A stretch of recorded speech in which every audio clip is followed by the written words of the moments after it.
ħajtek marbuta ma' din id-dinja jew mal-eternità? Is-Saduċej kellhom problema kbira. Ma setgħux iniżlu r-realtà tal-ġenna għax għalihom kienet ogħla minn dak li setgħu jaraw taħt għajnejhom. U aħna maħniex bħalhom ħafna drabi.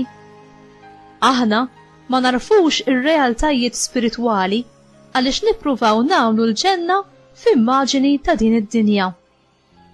Is-Saduċej marru għand Ġesu biex jippruvaw bil-mistoqsija tagħhom biex jagħmlu l-qawmien mill-imwiet jidher redikolu. Is-Saduċej b'differenza tal-Fariżej ma kinux jemmnu fl-immortalità, la fl-anġli u lanqas fl-ispirti ħsiena. Ir-reliġjon tagħhom kienet letteralment ibbażata fuq immaġini terrena tal-ġenna. Ġesu fit-tweġiba tiegħu ittratta l-fatt tal-qawmien mill-imwiet. L-Iskrittura nnifisha tagħtina prova tagħha. F'Esodu kapitlu 3 vers 6 meta Alla immanifesta il-preżenza tiegħu lil Mosè fl-olli jaqbad, il-mulej qallu li hu u Alla ta' Abram, Iżak u Ġakob. U juri li l-patriarki li mietu mijiet ta' snin qabel kienu għadhom ħajjin f'Alla. Ġesu jirbaħ l-argument tagħhom billi jurihom li Alla huwa Alla ħaj ta' nies ħajjin. Alla kien il-ħabib ta' Abram, Iżak u Ġakob meta kienu ħajjin. Din il-ħbiberija ma setax tispiċċa mal-mewt.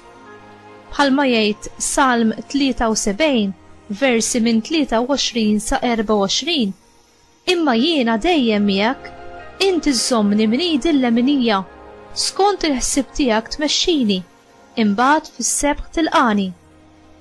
Il-prova aħħarija tal-qawmien tal-mulej Ġesu mill-mewt hi r-rebħa fuq il-mewt meta ħareġ mill-qabar.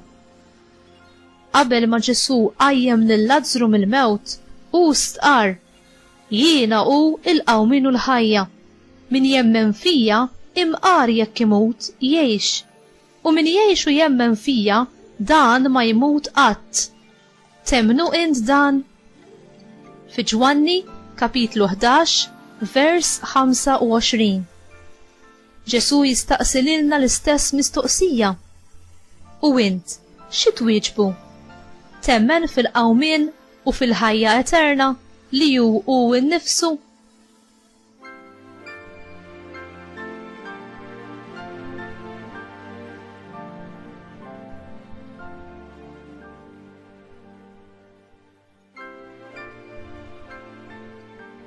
L-Ispiritu Santu jirrivelalna il-veritajiet eterni tal-imħabba infinita ta' Alla u l-ħajja li hu jixtieq jaqsam magħna għall-eternità.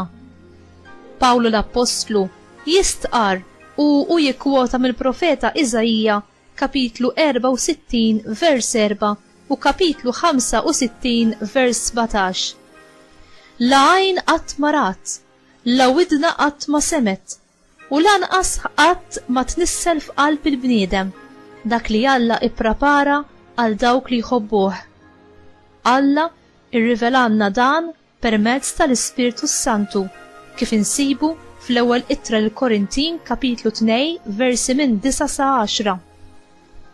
Il-weda tal-ġenna, il-barka eterna u l-ħajja li ma tintemx ma Alla mimli mħabba hi aktar milli nistgħu nobsru ta' bnedmin li aħna.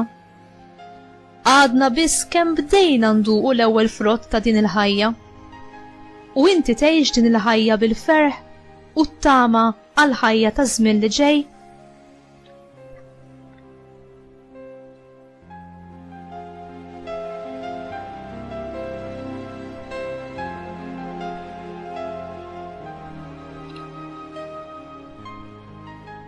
ħajpoġġi jdejh fuq għajnejna il-mulej Ġesu nnifsu, ħalli aħna wkoll nibdew naraw dak li ma jidirx bl-għajnejn tal-ġisem.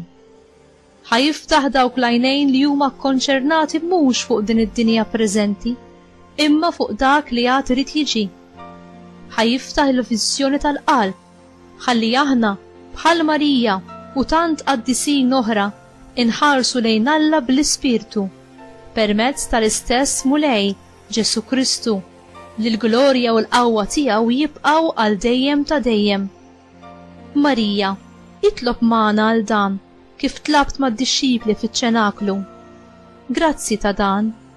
Amen.